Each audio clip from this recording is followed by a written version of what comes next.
ನಮಸ್ಕಾರ, ನಾನು Ashwitha. Welcome back to my channel. ಎಲ್ಲರೂ ಹೇಗಿದ್ದೀರಾ? ಐ ಹೋಪ್ ಎಲ್ಲರೂ ಚೆನ್ನಾಗಿದ್ದೀರಾ ಅಂತ ಭಾವಿಸಿ ಇವತ್ತಿನ ಒಂದು ವಿಡಿಯೋನ ಸ್ಟಾರ್ಟ್ ಮಾಡ್ತಾ ಇದ್ದೀನಿ. ಈ ಒಂದು ವಿಡಿಯೋದಲ್ಲಿ ತುಂಬ ಮುಖ್ಯವಾಗಿ ಪಿಂಚಣಿ ಹಣಕ್ಕೆ ಸಂಬಂಧಪಟ್ಟ ವಿಷಯದ ಬಗ್ಗೆ ಮಾಹಿತಿನ ತಿಳಿಸ್ಕೊಡ್ತಾ ಇದ್ದೀನಿ. ಸಾಕಷ್ಟು ಜನ ಕಮೆಂಟ್ ಮಾಡ್ತಾ ಇದ್ದಾರೆ, ನಮಗಿನ್ನೂ ಪಿಂಚಣಿ ಹಣ ಬಂದಿಲ್ಲ, ಯಾಕೆ ಇಷ್ಟು ಲೇಟ್ ಆಗ್ತಾ ಇದೆ, ಯಾಕೆ ಕರೆಕ್ಟಾಗಿ ಕೊಡ್ತಾ ಇಲ್ಲ, ಯಾವಾಗ ಹಾಕ್ತಾರೆ ನಮಗೆಲ್ಲ ಅಂತೇಳ್ಬಿಟ್ಟು ಸರ್ಕಾರದಿಂದನೂ ಕೂಡ ಇದ್ರ ಬಗ್ಗೆ ಕೆಲವೊಂದಿಷ್ಟು ಅಪ್ಡೇಟ್ಗಳು ಬಂದಿದೆ. ಜೊತೆಗೆ ಇನ್ನೊಂದು ಶಾಕಿಂಗ್ ನ್ಯೂಸ್ ಏನಂತಂದರೆ, ಇಲ್ಲಿ ಸಾಕಷ್ಟು ಜನರ ಪಿಂಚಣಿ ಹಣ ಕೂಡ ಕ್ಯಾನ್ಸಲ್ ಆಗಿದೆ. ಇನ್ನು ಮುಂದೆ ಪಿಂಚಣಿ ಹಣ ಬರೋದಿಲ್ಲ. ಇವಾಗ ಏನು ಕ್ಯಾನ್ಸಲ್ ಆಗಿರುತ್ತೆ ಅವ್ರಿಗೆಲ್ಲರಿಗೂ ಕೂಡ. ಹಾಗಾದರೆ ಯಾರ್ದೆಲ್ಲ ಕ್ಯಾನ್ಸಲ್ ಆಗಿದೆ, ಯಾಕೆ ಕ್ಯಾನ್ಸಲ್ ಆಗಿದೆ ಅಂತ ಹೇಳ್ಬಿಟ್ಟು ಅದ್ರ ಬಗ್ಗೆ ಕಂಪ್ಲೀಟ್ ಇನ್ಫಾರ್ಮೇಷನ್ ಈ ವಿಡಿಯೋದಲ್ಲಿ ತಿಳಿಸ್ಕೊಡ್ತಾ ಇದ್ದೀನಿ. ಆ್ಯಂಡ್ ಇಷ್ಟೇ ಅಲ್ಲ, ಗೃಹಲಕ್ಷ್ಮಿ ಯೋಜನೆಗೆ ಸಂಬಂಧಪಟ್ಟಂತೆಯೂ ಕೂಡ ಕೆಲವೊಂದಿಷ್ಟು ಅಪ್ಡೇಟ್ಗಳು ಬಂದಿದೆ. ಇವಾಗ ಹೊಸದಾಗಿ ಅರ್ಜಿ ಹಾಕಬೇಕು ಅಂತೇನೋ ತಿಳಿಸಿದ್ರು. 31ನೇ ಕಂತಿನ ಹಣ ಪಡಿಬೇಕು ಅಂದ್ರೆ ನಾವು ಹಾಕಬೇಕಾ, ಅಥವಾ 31 ರಿಲೀಸ್ ಮಾಡಿ ಆಮೇಲೆ 32ನೇ ಕಂತಿನ ಹಣದಿಂದ ಏನಾದರೂ ಅಪ್ಲಿಕೇಶನ್ಗಳನ್ನ ಪ್ರಾರಂಭ ಮಾಡ್ತಾರಾ? ಜೊತೆಗೆ ಅಪ್ಲಿಕೇಶನ್ ಅತಿ ಶೀಘ್ರದಲ್ಲಿ ಅಂತ ಹೇಳ್ಬಿಟ್ಟು ತಿಳಿಸಿದ್ರಲ್ವ, ಯಾವಾಗಿಂದ ಪ್ರಾರಂಭ ಆಗುತ್ತೆ, ಏನಾದರೂ ಡೇಟ್ ಏನಾದರೂ ಫಿಕ್ಸ್ ಮಾಡಿದ್ದಾರಾ? ಜೊತೆಗೆ ಅಪ್ಲಿಕೇಶನ್ ಎಲ್ಲಿ ಹೋಗಿ ಹಾಕಬೇಕು, ಅಪ್ಲಿಕೇಶನ್ ಹಾಕೋದಕ್ಕೆ ಏನೆಲ್ಲ ದಾಖಲೆಗಳು ಬೇಕು ಅಂತ ಹೇಳ್ಬಿಟ್ಟು ಅದ್ರ ಬಗ್ಗೆ ಕಂಪ್ಲೀಟ್ ಇನ್ಫಾರ್ಮೇಷನ್ ಈ ವಿಡಿಯೋದಲ್ಲಿ ತಿಳಿಸ್ಕೊಡ್ತಾ ಇದ್ದೀನಿ. ಕೆಲವೊಬ್ಬೊಬ್ರು ಕಮೆಂಟ್ ಕೂಡ ಮಾಡಿದ್ದಾರೆ, ಇಲ್ಲ ಅಪ್ಲಿಕೇಶನ್ ಏನು ಹಾಕೋಂಗಿಲ್ಲ, ಅದು ಸುಳ್ಳು ಮಾಹಿತಿ, ಅಪ್ಲಿಕೇಶನ್ ಆಗಬೇಕು ಅಂತ ಹೇಳ್ತಾ ಇರೋದು, ಜಸ್ಟ್ ಬಯೋಮೆಟ್ರಿಕ್ ಕೊಟ್ಟರೆ ಸಾಕು ಅಂತಲೂ ಕೂಡ ಕಮೆಂಟ್ ಮಾಡ್ತಾ ಇದ್ದಾರೆ. ಸೊ ಅದ್ರ ಬಗ್ಗೆನೂ ಈ ವಿಡಿಯೋದಲ್ಲಿ ಕ್ಲಾರಿಟಿನ ಕೊಡ್ತಾ ಇದ್ದೀನಿ. ಸೊ ಹಾಗಾಗಿ ಯಾರೂ ಕೂಡ ವಿಡಿಯೋನ ಎಲ್ಲೂ ಕೂಡ ಸ್ಕಿಪ್ ಮಾಡಿದೆ ಕೊನೆವರೆಗೂ ನೋಡಿ. ಸ್ಕಿಪ್ ಮಾಡ್ತಾ ನೋಡ್ತಾ ಹೋದರೆ ನಿಮಗೆ ಮಾಹಿತಿ ಕ್ಲಿಯರ್ ಆಗಿ ಅರ್ಥ ಆಗಲ್ಲ. ಸೊ ಹಾಗಾಗಿ ವಿಡಿಯೋನ ಫುಲ್ ನೋಡಿದರೆ ನಿಮಗೆ ಫುಲ್ ಇನ್ಫಾರ್ಮೇಷನ್ ಸಿಗುತ್ತೆ. ಆ್ಯಂಡ್ ನೀವೇನಾದರೂ ನನ್ನ ಚಾನಲ್ಗೆ ಹೊಸಬ್ರಾಗಿದ್ದೀರಾ ಅಂತಂದರೆ ಪ್ಲೀಸ್ ನನ್ನ ಚಾನಲ್ನು ಕೂಡ ಸಬ್ಸ್ಕ್ರೈಬ್ ಮಾಡ್ಕೊಳ್ಳಿ, ಹಾಗೆ ಸಪೋರ್ಟ್ ಮಾಡಿ ಅಂತೇಳ್ಬಿಟ್ಟು ನಿಮ್ಮ ಹತ್ರ ರಿಕ್ವೆಸ್ಟ್ ಮಾಡಿ ಕೇಳ್ಕೊತಾ ಇದ್ದೀನಿ. ಜೊತೆಗೆ ನಾನು ಯಾವುದೇ ರೀತಿ ಫೇಕ್ ಆಗಲಿ ಸುಳ್ಳು ಮಾಹಿತಿಗಳನ್ನ ಖಂಡಿತವಾಗ್ಲೂ ನನ್ನ ಚಾನಲಲ್ಲಿ ನಾನು ತಿಳಿಸೋದೇ ಇಲ್ಲ. ಏನೆಲ್ಲ ಸರ್ಕಾರದಿಂದ ಅಪ್ಡೇಟ್ಗಳು ಬರ್ತಾ ಇದೆ, ಸೊ ಅದು ನಿಜವಾದ ಮಾಹಿತಿ ಮಾತ್ರನೇ ನಾನು ಅಪ್ಡೇಟನ್ನು ಕೊಡ್ತಾ ಇರ್ತೀನಿ. ಸೊ ಹಾಗಾಗಿ ಎಲ್ಲರೂ ಕೂಡ ಸಬ್ಸ್ಕ್ರೈಬ್ ಮಾಡ್ಕೊಳ್ಳಿ, ಹಾಗೆ ಸಪೋರ್ಟ್ ಮಾಡಿ ಅಂತ ಕೇಳ್ತಾ ಇವತ್ತಿನ ಒಂದು ವಿಡಿಯೋನ ಪ್ರಾರಂಭ ಮಾಡ್ತಾ ಇದ್ದೀನಿ. ಫಸ್ಟು ಪಿಂಚಣಿ ಹಣದ ಬಗ್ಗೆ ತಿಳ್ಕೊಂಬಿಡೋಣ.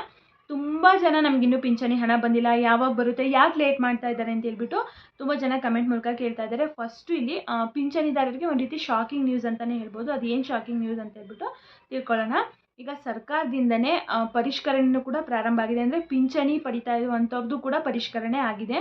ಯಾಕಂತಂದರೆ ಇಲ್ಲಿ ಸಾಕಷ್ಟು ಜನ ಏನು ಮಾಡಿದ್ದಾರೆ ಅಂತಂದರೆ ಫೇಕ್ ಡಾಕ್ಯುಮೆಂಟ್ಸ್ಗಳನ್ನ ಕ್ರಿಯೇಟ್ ಮಾಡಿಸ್ಕೊಂಡು, ಅಂದರೆ ಇವಾಗ 60 ವರ್ಷ ಆಗೇ ಇರಲ್ಲ, ಸೊ ಅದನ್ನೆಲ್ಲ 60 ವರ್ಷ ಆಗಿದೆ, ಇವಾಗ ಒಂದು 50 ಆಗಿದೆ, 55 ವರ್ಷ ಆಗಿದೆ, 56, 57 ಆಗಿದೆ ಅಂತಂದ್ರೂ ಕೂಡ ಆ ಥರ ಡೇಟ್ ಆಫ್ ಬರ್ತ್ನ ಚೇಂಜ್ ಮಾಡಿಸ್ಕೊಂಡು ಫೇಕಾಗೆಲ್ಲ ಅಪ್ಲಿಕೇಶನ್ಗಳನ್ನ ಹಾಕಿ ಪಿಂಚಣಿ ಹಣನ ಪಡಿತಾ ಇದ್ದಾರಂತೆ. ಜೊತೆಗೆ ಇವಾಗ ತಂದೆ ತಾಯಿ ಮಕ್ಕಳು ಏನು ಟ್ಯಾಕ್ಸ್ ಪೇ ಮಾಡ್ತಾ ಇರ್ತಾರೆ, GST ಪೇ ಮಾಡ್ತಾ ಇರ್ತಾರೆ, ಅಂಥವ್ರ ತಂದೆ ತಾಯಿನೂ ಕೂಡ ಪಿಂಚಣಿ ಹಣನ ಪಡಿತಾ ಇದ್ದಾರೆ. ಜೊತೆಗೆ ಎಷ್ಟೋ ಜನ ಡೆತ್ ಆಗಿದ್ದಾರೆ, ಅಂಥವ್ರಿಗೂ ಕೂಡ ಪಿಂಚಣಿ ಹಣ ಹೋಗ್ತಾ ಇದೆ ಅಂತ ಹೇಳ್ಬಿಟ್ಟು ಈಗ ಸರ್ಕಾರ ಇವಾಗ ಏನು ಗೃಹಲಕ್ಷ್ಮಿ ಯೋಜನೆನ ಪರಿಷ್ಕರಣೆ ಮಾಡಬೇಕಂತ ಹೇಳ್ಬಿಟ್ಟು ತಿಳಿಸಿದಾರಲ್ಲ, ಸೊ ಅದೇ ರೀತಿ ಪಿಂಚಣಿ ಹಣನೂ ಕೂಡ ಪರಿಷ್ಕರಣೆ ಮಾಡಿದ್ದಾರೆ. ಅದರಲ್ಲಿ ಸುಮಾರು 16 ಲಕ್ಷ ಪಿಂಚಣಿ ಜನರು 16 ಲಕ್ಷ ಪಿಂಚಣಿ ಪಡಿತಾ ಇರುವಂಥವ್ರದ್ದು ಅಪ್ಲಿಕೇಶನ್ಗಳು ಕ್ಯಾನ್ಸಲ್ ಆಗಿದೆ. ಇಲ್ಲಿ ಒಂದಲ್ಲ ಎರಡಲ್ಲ ಸಾವಿರ ಅಲ್ಲ ಲಕ್ಷ ಅಲ್ಲ 16 ಲಕ್ಷ ಪಿಂಚಣಿದಾರರದ್ದು ಅಪ್ಲಿಕೇಶನ್ಗಳು ಕ್ಯಾನ್ಸಲ್ ಆಗಿದೆ. ಇನ್ನು ಮುಂದೆ ಅಷ್ಟು ಜನರಿಗೂ ಕೂಡ ಖಂಡಿತವಾಗ್ಲೂ ಸಿಗೋದಿಲ್ಲ. ಇನ್ನು ಇದರಲ್ಲಿ ಕೆಲವೊಬ್ಬೊಬ್ರು ಮಿಸ್ ಆಗು ಕೂಡ ಕ್ಯಾನ್ಸಲ್ ಆಗಿರ್ಬೋದು. ಏನಾಗಿರುತ್ತೆ, 60 ವರ್ಷ ಆಗಿರುತ್ತೆ, ಬಟ್ ಯಾವುದು ಟ್ಯಾಕ್ಸ್ ಪೇ ಮಾಡ್ತಾ ಇರಲ್ಲ, ಅಂಥವ್ರದ್ದು ಕೆಲವೊಬ್ಬೊಬ್ರದ್ದು ಆಗಿರ್ಬೋದು. ಈ ಕಳೆದ ನೀವು ಹಿಂದೆ ನೋಡ್ಬೋದು, ಗೃಹಲಕ್ಷ್ಮಿ ಯೋಜನೆ ಹಣ ಪಡಿತಾ ಇರುವಂಥವ್ರದ್ದು ಟ್ಯಾಕ್ಸ್ ಪೇಯರ್ ಅಲ್ಲ ಅಂದ್ರೂ ಕೂಡ ಟ್ಯಾಕ್ಸ್ ಪೇಯರ್ ಅಂತ ಕ್ಯಾನ್ಸಲ್ ಆಗಿತ್ತು. ಸೊ ಅವರು ಅದನ್ನು ಮತ್ತೆ ಸರಿ ಮಾಡಿಸ್ಕೊಂಡ್ರು.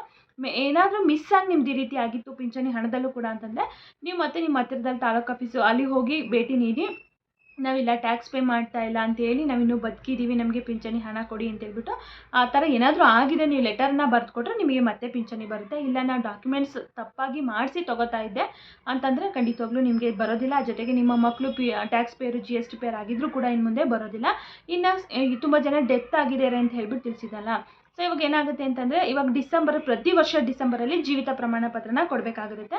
ಜೀವಿತ ಪ್ರಮಾಣ ಪತ್ರನ ಕೊಟ್ಟಿರ್ತಾರೆ, ಜನವರಿ ಫೆಬ್ರವರಿ 2 ತಿಂಗಳಲ್ಲಿ ಪಿಂಚಣಿನೂ ಕೂಡ ತೊಗೊಂಡಿರ್ತಾರೆ.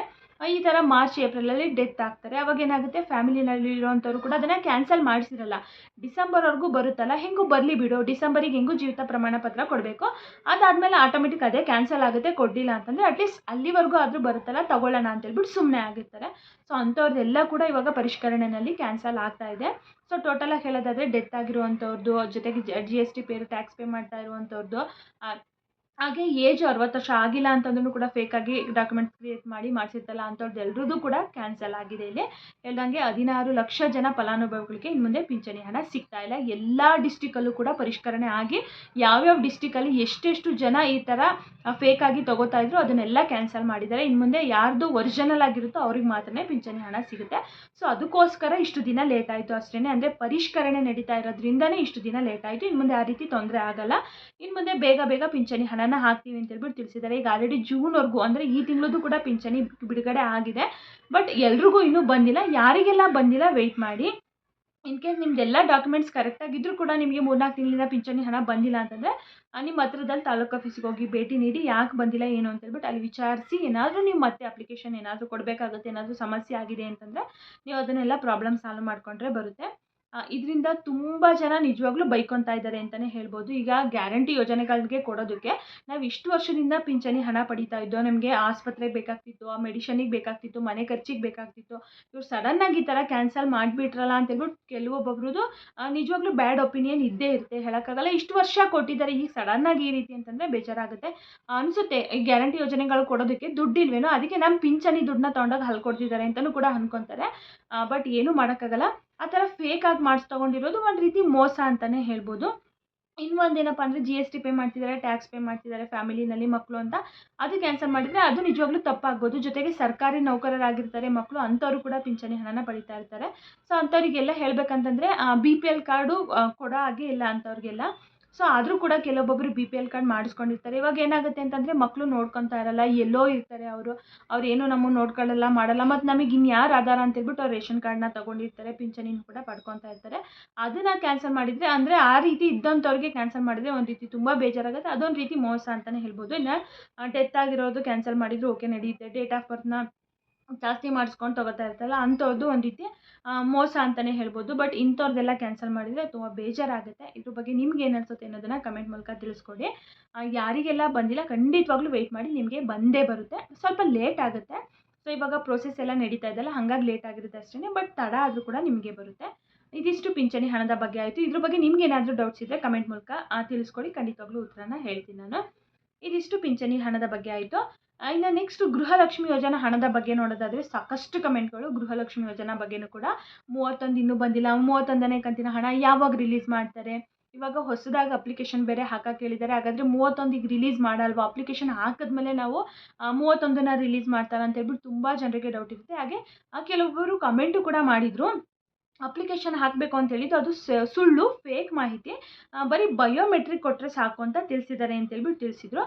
ಖಂಡಿತವಾಗ್ಲೂ ಇಲ್ಲ. ಇದ್ರ ಬಗ್ಗೆ CM ಆದಂಥ DK ಶಿವಕುಮಾರ್ ಸರ್ ಅವರೇ ಸ್ಪಷ್ಟವಾಗಿ ತಿಳಿಸಿದ್ದಾರೆ.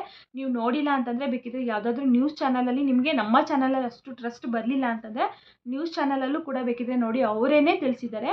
ಹೊಸದಾಗಿ ಅರ್ಜಿಗಳನ್ನ ಹಾಕಬೇಕಾಗುತ್ತೆ, ನಾವು ಅರ್ಜಿಗಳನ್ನ ಪ್ರಾರಂಭ ಮಾಡ್ತೀವಿ ಅಂತ ಹೇಳ್ಬಿಟ್ಟು. ಇವಾಗ ಫಸ್ಟ್ ಹೇಳಿದರು ಪರಿಷ್ಕರಣೆ ನಡೆಸ್ತೀವಿ, ಬಯೋಮೆಟ್ರಿಕ್ ಕೊಟ್ಟರೆ ಸಾಕಂತ ಹೇಳ್ಬಿಟ್ಟು. ಬಟ್ ಇವಾಗ ಅಪ್ಲಿಕೇಶನ್ ಹಾಕಲೇಬೇಕು ಕಡ್ಡಾಯವಾಗಿ ಅಂತ ತಿಳಿಸಿದ್ದಾರೆ. So application ಹಾಕಲೇಬೇಕಾಗುತ್ತೆ. ಅಪ್ಲಿಕೇಶನ್ ಕೂಡ ಯಾವಾಗಿಂದ ಪ್ರಾರಂಭ ಆಗುತ್ತೆ ಏನು ಅಂತಂದರೆ ಸದ್ಯದ ಮಟ್ಟಿಗೆ ಇನ್ನೂ ಏನು ಓಪನ್ ಆಗೋಂಗೆ ಕಾಣಿಸ್ತಾ ಇಲ್ಲ. ಯಾಕಂತಂದರೆ ಇವಾಗ 31ನೇ ಕಂತಿನ ಹಣ ಏನಿದೆಯಲ್ಲ ಅದು ಆಲ್ರೆಡಿ ಹಣಕಾಸು ಇಲಾಖೆಯಿಂದ ಬಂದಿದೆ ಅಂತೆ. ಬಂದು ಮಹಿಳಾ ಮತ್ತು ಮಕ್ಕಳ ಕಲ್ಯಾಣ ಇಲಾಖೆನಲ್ಲೂ ಕೂಡ ಇದೆ. ಸೊ ಇವಾಗ ಅವರು ಅದನ್ನು ರಿಲೀಸ್ ಮಾಡಿಬಿಟ್ಟು ಮೇ ಬಿ 31 ರಿಲೀಸ್ ಮಾಡಿ ನೆಕ್ಸ್ಟ್ ಅಪ್ಲಿಕೇಶನ್ ಸ್ಟಾರ್ಟ್ ಮಾಡ್ಬೋದು, ಅಥವಾ 31 ರಿಲೀಸ್ ಮಾಡೋದಕ್ಕೂ ಮೊದಲೇ ಮಾಡ್ಬೋದು. ಬಟ್ ನಮಗೀಗ ತಿಳಿದು ಬರ್ತಿರುವ ಮಾಹಿತಿ ಪ್ರಕಾರ ಇವಾಗೇನೋ 31ನ ರಿಲೀಸ್ ಮಾಡ್ತಾರಂತೆ. ಇವಾಗ ರಿಲೀಸ್ ಮಾಡಿ 32ನೇ ಕಂತಿನ ಹಣದಿಂದ ಹೊಸದಾಗಿ ಅಪ್ಲಿಕೇಶನ್ಗಳನ್ನ ಪ್ರಾರಂಭ ಮಾಡ್ತಾರೆ ಅಂತ ಹೇಳ್ಬಿಟ್ಟು ತಿಳಿದು ಬಂದಿದೆ. ಬಟ್ 100% ಶೋರ್ ಇಲ್ಲ, ಹೇಳೋಕ್ಕಾಗಲ್ಲ. ಇವಾಗ 31ನೇ ಕಂತಿನ ಹಣನೂ ಕೂಡ ಇವಾಗ ಎಷ್ಟೋ ಜನ ಡೆತ್ ಆಗಿರೋ ಅಕೌಂಟಿಗೆ ಹೋಗ್ತಾ ಇದೆ, ಜೊತೆಗೆ GST ಪೇರ್, ಟ್ಯಾಕ್ಸ್ ಪೇರ್ ಅಂಥವ್ರಿಗೆ ಹೋಗ್ತಾ ಇದೆ. ಹಾಗೆ ಸರ್ಕಾರಿ ನೌಕರರಾಗಿದ್ದರೂ ಕೂಡ ತೊಗೋತಾ ಇದ್ದಾರಂತೆ, ಅಂಥವ್ರದ್ದೆಲ್ಲ ಕಟ್ಟಾಗುತ್ತೆ ಇವಾಗ. ಆ್ಯಂಡ್ ಇಷ್ಟೇ ಅಲ್ಲದೆ ಇವಾಗ ಒಂದೊಂದು ಮನೆಯಲ್ಲಿ 3-4 ಜನ ಗೃಹಲಕ್ಷ್ಮಿ ಯೋಜನಾ ಹಣನ ಪಡಿತಾ ಇದ್ದಾರೆ. ಸೊ ಇವಾಗ ಅದನ್ನೆಲ್ಲ ಕಟ್ ಆಫ್ ಮಾಡಿದರೆ ಸರ್ಕಾರಕ್ಕೆ ಎಷ್ಟೋ ಕೋಟಿ ದುಡ್ಡು ಉಳಿತಾಯ ಆಗುತ್ತೆ. ಒಂದು ರೀತಿನಲ್ಲಿ ನೋಡಿದರೆ ಎಷ್ಟೋ ಕೋಟಿ ಉಳಿತಾಯ ಆಗುತ್ತೆ. ಆ ರೀತಿ ಏನಾದರೂ ಪ್ಲ್ಯಾನ್ ಮಾಡಿದರೆ ಅವರು ಈ 31ನ ರಿಲೀಸ್ ಮಾಡಲ್ಲ. ಇಲ್ಲ ಇವಾಗ ಹೆಂಗೂ ರಿಲೀಸ್ ಆಗಿದೆಯಲ್ಲ ಇದನ್ನು ಕೊಟ್ಬಿಡೋಣ, ನೆಕ್ಸ್ಟ್ ಕಂತಿಂದ ನಾವು ಅಪ್ಲಿಕೇಶನ್ ಪ್ರಾರಂಭ ಮಾಡೋಣ ಅಂತಂದರೆ ಮೇ ಬಿ ಅತಿ ಶೀಘ್ರದಲ್ಲಿ 31 ರಿಲೀಸ್ ಆಗಬಹುದು ಅಂತ ಅನಿಸುತ್ತೆ. ಬಟ್ ಹೇಳೋಕ್ಕಾಗಲ್ಲ, ಯಾವುದೂ ಕೂಡ ಇಲ್ಲಿ ಎಕ್ಸ್ಪೆಕ್ಟ್ ಮಾಡೋಕ್ಕಾಗಲ್ಲ. ಒಟ್ಟು ಅಪ್ಲಿಕೇಶನ್ ಮಾತ್ರ ಹಾಕಲೇಬೇಕಾಗುತ್ತೆ, ಕಡ್ಡಾಯವಾಗಿ ಕಂಪಲ್ಸರಿ. ಇನ್ನೊಂದು 8-10 ದಿನದಲ್ಲಿ ಅಪ್ಲಿಕೇಶನ್ಗಳು ಪ್ರಾರಂಭ ಆಗುತ್ತೆ ಅಂತ ಹೇಳ್ಬಿಟ್ಟು ತಿಳಿಸಿದ್ದಾರೆ. ಅಪ್ಲಿಕೇಶನ್ ಹಾಕೋದಕ್ಕೂ ಕೂಡ ಕಳೆದ ಬಾರಿ ತುಂಬ ಸಿಂಪಲ್ ಡಾಕ್ಯುಮೆಂಟ್ ಇತ್ತು, ಬಟ್ ಈ ಸರಿ ಹೆಚ್ಚು ಡಾಕ್ಯುಮೆಂಟ್ಸ್ಗಳನ್ನ ನೀವು ಕೊಡಬೇಕಾಗುತ್ತೆ. ಏನೆಲ್ಲ ದಾಖಲೆಗಳು ಅಂತಂದರೆ, ಫಸ್ಟಾಗಿ ನೀವು ವೋಟರ್ ಐ ಡಿನ ಕೊಡಬೇಕಾಗುತ್ತೆ. ಯಾಕಂತಂದರೆ ಈ ಗೃಹಲಕ್ಷ್ಮಿ ಯೋಜನೆ ಆಗಿರ್ಬೋದು, ಕಾಂಗ್ರೆಸ್ 5 ಗ್ಯಾರಂಟಿ ಯೋಜನೆಗಳೇನಾಗಿರುತ್ತೆ ಅದು ನಮ್ಮ ರಾಜ್ಯದವ್ರಿಗೆ ಮಾತ್ರನೇ ಸಿಗುವಂಥದ್ದು. ಇವಾಗ ಬೇರೆ ರಾಜ್ಯದವ್ರಿಗೆಲ್ಲ ಕೊಡೋಕ್ಕಾಗಲ್ಲ ಅದನ್ನ. ಯಾಕಂದರೆ ಅವ್ರ ರಾಜ್ಯಕ್ಕೆ ಹೋಗಿ ವೋಟ್ ಹಾಕಿ ಬರೋದು, ನಮ್ಮ ರಾಜ್ಯದಲ್ಲಿ ಎಲ್ಲ ಫ್ರೀಯಾಗಿ ತೊಗೊಳ್ಳೋದು ಅಂತಂದರೆ ನಮ್ಮ ರಾಜ್ಯಕ್ಕೇ ಬರ್ಡನ್ ಅಲ್ವಾ, ನಮ್ಮ ರಾಜ್ಯಕ್ಕೆ ಲಾಸ್ ಆಗುತ್ತೆ. ಸೊ ಹಾಗಾಗಿ ಅದನ್ನು ಕೂಡ ಸ್ಪಷ್ಟವಾಗಿ ತಿಳಿಸಿದ್ದಾರೆ ಡಿ ಕೆ ಶಿವಕುಮಾರ್ ಸರ್ ಅವರು. ಇವಾಗ ಹೊರ ರಾಜ್ಯದವ್ರಿಗೆಲ್ಲ ನಾವು ಗೃಹಲಕ್ಷ್ಮಿ ಯೋಜನೆ ಹಣ ಕೊಡೋಕ್ಕಾಗಲ್ಲ, ಉಚಿತ ಕರೆಂಟನ್ನು ಕೊಡೋಕ್ಕಾಗಲ್ಲ, ಉಚಿತ ಬಸ್ಸನ್ನು ಕೊಡೋಕ್ಕಾಗಲ್ಲ ಅಂತ ಹೇಳ್ಬಿಟ್ಟು. ಸೊ ಹಾಗಾಗಿ ಅಂಥವ್ರದ್ದೆಲ್ಲರದ್ದು ಕೂಡ ಇವಾಗ ಕ್ಯಾನ್ಸಲ್ ಮಾಡ್ತಾರೆ. ಈ ವೋಟರ್ ಐ ಡಿ ಕೊಡೋದ್ರಿಂದ ಏನಾಗುತ್ತೆ ಅಂದರೆ ಅವರು ಯಾವ ರಾಜ್ಯದವರು ಅಂತ ಹೇಳ್ಬಿಟ್ಟು ಗೊತ್ತಾಗುತ್ತೆ. ಈಗ ನಮ್ಮ ಕರ್ನಾಟಕದಲ್ಲೇ ಆಗಿದ್ದರೆ ಇಲ್ಲೇ ವೋಟ್ ಹಾಕ್ತಾರೆ, ಸೊ ಇಲ್ಲಿದೆ ವೋಟರ್ ಐ ಡಿ ಇರುತ್ತೆ. ಹಾಗಾಗಿ ಆ ವೋಟರ್ ಐ ಡಿ ಹೇಳಿದ್ದಾರೆ ಕಂಪಲ್ಸರಿಯಾಗಿ. ಜೊತೆಗೆ ನಿಮ್ಮ ಆಧಾರ್ ಕಾರ್ಡ್ ಕೇಳಿದ್ದಾರೆ, ಜೊತೆಗೆ ನಿಮ್ಮ ರೇಷನ್ ಕಾರ್ಡಲ್ಲಿ ಮನೆಯ ಮುಖ್ಯಸ್ಥರು ಆ ಮಹಿಳೆಯೇ ಆಗಿರಬೇಕು. ಜೊತೆಗೆ ಅವರ ಪತಿಯ ಆಧಾರ್ ಸಂಖ್ಯೆನೂ ಕೂಡ ಕೇಳಿದ್ದಾರೆ. ಇವಾಗ ಗಂಡ ಹೆಂಡತಿ ಇಬ್ಬರದ್ದು ಆಧಾರ್ ಕಾರ್ಡ್ ನಂಬರ್ನ ಕೊಡಬೇಕಾಗುತ್ತೆ. ಆ ರೇಷನ್ ಕಾರ್ಡಲ್ಲಿ ಮುಖ್ಯವಾಗಿ ಮನೆಯ ಮುಖ್ಯಸ್ಥರ ಸ್ಥಾನದಲ್ಲಿ ಮಹಿಳೆಯರೇ ಇರಬೇಕಾಗುತ್ತೆ. ಈ ಒಂದು 3 ದಾಖಲೆ ಗೊತ್ತಾಯ್ತಲ್ವ. ಈಗ voter I D, BPL ration card, ಜೊತೆಗೆ ಆಧಾರ್ ನಂಬರ್ ಇಬ್ಬರದು, ಗಂಡ ಹೆಂಡತಿ ಇಬ್ಬರದು ಬೇಕಾಗುತ್ತೆ. ಹಾಗೆ ಬ್ಯಾಂಕ್ ಪಾಸ್ಬುಕ್ ಅಕೌಂಟ್ ನಂಬರು ಬೇಕಾಗುತ್ತೆ.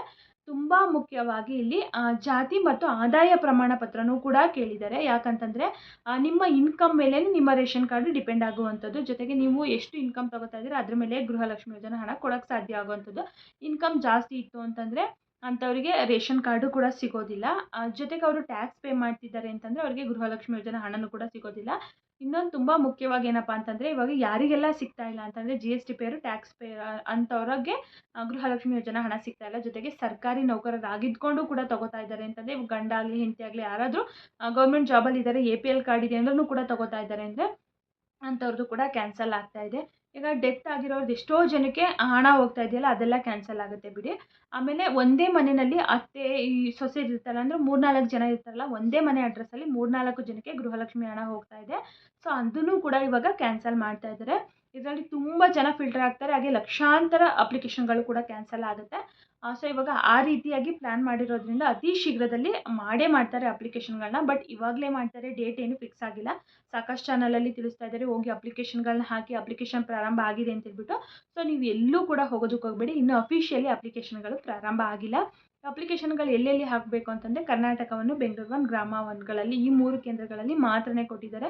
ಇನ್ನು ಕಂಪ್ಯೂಟರ್ ಸೆಂಟರ್ಗಳಲ್ಲಿ ಮೊಬೈಲಲ್ಲಿ ಅವಕಾಶ ಮಾಡಿಕೊಟ್ಟಿಲ್ಲ. ಯಾಕಂತಂದರೆ ಕಂಪ್ಯೂಟರ್ ಸೆಂಟ್ರಲ್ಲಿ ಅಂತಂದರೆ ಏನು ಬೇಕಾದರೂ ಫೇಕ್ ಮಾಡಿ ಹಾಕ್ಬೋದಾಗಿರುತ್ತೆ. ಇನ್ನು ಮೊಬೈಲಲ್ಲೂ ಕೂಡ ಡಾಕ್ಯುಮೆಂಟ್ಸ್ ಎಲ್ಲ ಸ್ಕ್ಯಾನ್ ಮಾಡಿ ಅಪ್ಲೋಡ್ ಮಾಡೋದು ಕಷ್ಟ ಆಗುತ್ತೆ. ಹಾಗಾಗಿ ಕರ್ನಾಟಕ 1, ಬೆಂಗಳೂರು 1, ಗ್ರಾಮ 1 ಮಾತ್ರನೇ ಪರ್ಮಿಷನ್ ಕೊಟ್ಟಿದ್ದಾರೆ. ಅಪ್ಲಿಕೇಶನ್ ಬಿಟ್ಟ ತಕ್ಷಣವೇ ನಾನು ತಿಳಿಸ್ಕೊಡ್ತೀನಿ. ಸದ್ಯಕ್ಕೆ ಇನ್ನೂ ಅಪ್ಲಿಕೇಶನ್ಗಳು ಪ್ರಾರಂಭ ಆಗಿಲ್ಲ. ಜೊತೆಗೆ ಸಾಕಷ್ಟು ಚಾನಲಲ್ಲಿ ಇವಾಗ ಇನ್ನು ಮುಂದೆ ಗೃಹಲಕ್ಷ್ಮಿ ಯೋಜನಾ ಹಣ 2,000 ಬರಲ್ಲ, 5,000 ಬರುತ್ತಂತೆ ಹೊಸದಾಗಿ ಅಪ್ಲಿಕೇಶನ್ ಹಾಕಿದ್ಮೇಲೆ ಅಂತ ಹೇಳ್ಬಿಟ್ಟು ತಿಳಿಸ್ತಾ ಇದ್ದಾರೆ.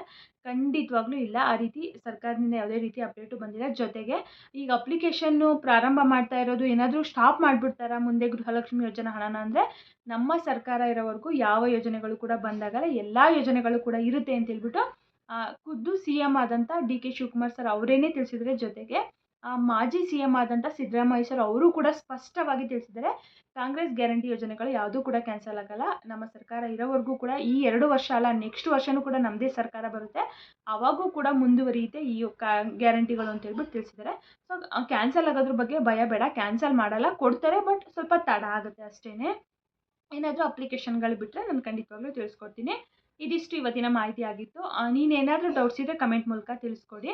ಹಾಗೆ ಯಾರೆಲ್ಲ ವಿಡಿಯೋ ನೋಡಿದ್ದೀರಾ ಇನ್ನೂ ನನ್ನ ಚಾನಲ್ನ ಸಬ್ಸ್ಕ್ರೈಬ್ ಮಾಡ್ಕೊಂಡಿಲ್ಲ ಅಂದರೆ ಪ್ಲೀಸ್ ಸಬ್ಸ್ಕ್ರೈಬ್ ಮಾಡ್ಕೊಳ್ಳಿ. ಹಾಗೆ ವಿಡಿಯೋಗೊಂದು ಲೈಕ್ ಮಾಡೋ ಮುಖಾಂತರ ಸಪೋರ್ಟ್ ಮಾಡಿ ಅಂತ ಕೇಳ್ತಾ ಈ ಒಂದು ವಿಡಿಯೋನ ಇಲ್ಲಿಗೆ ಎಂಡ್ ಮಾಡ್ತಾ ಇದ್ದೀನಿ. ಯಾರೆಲ್ಲ ವಿಡಿಯೋ ನೋಡಿದರೆ ಎಲ್ರಿಗೂ ಕೂಡ ತುಂಬಾ ಧನ್ಯವಾದಗಳು. ಮತ್ತೆ ಮುಂದಿನ ವಿಡಿಯೋದಲ್ಲಿ ಸಿಗ್ತೀನಿ. Thank you for watching.